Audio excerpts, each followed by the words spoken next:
Thank you, Kevin. And I, too, want to extend my prayers and thoughts to the people of Florida and South Carolina as they face the devastation of Hurricane Ian. We're here today on the backdrop of the Capitol as we get ready to go back into our communities around the country. And as we go around the country, you're hearing the same recurring theme.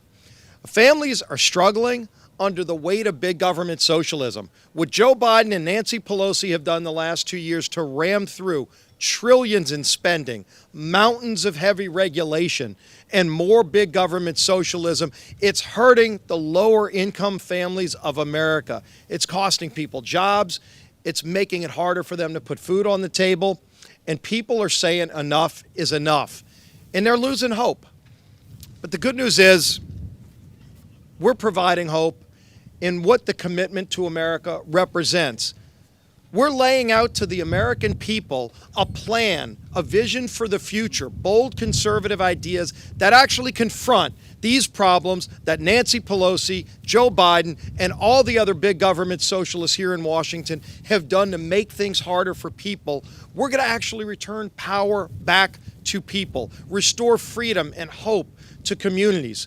We're going to get government off of people's back and do things like reduce inflation, like bring an energy policy that promotes American energy after we've seen a year and a half of attacks on American energy. And when Joe Biden and Nancy Pelosi go after American energy, it yields higher prices at the pump. It means people can put less food on the table. You know, we were in Pennsylvania rolling this out just a few days ago, and we heard from families that are struggling. They talked about how it makes it harder for them to live their normal lives. When they talk about the border crisis, we had a sheriff, and we hear from sheriffs like this all the time. And unfortunately, we also hear from coroners who tell us the thousands of deaths from fentanyl. Over 100,000 of our young people died because Joe Biden opened the southern border.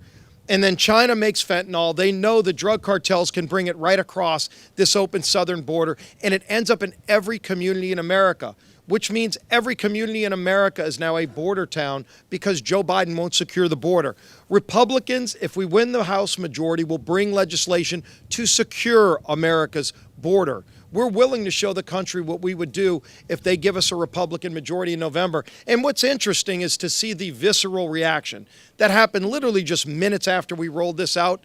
You saw Nancy Pelosi and Joe Biden not saying they want to work with us to solve these problems.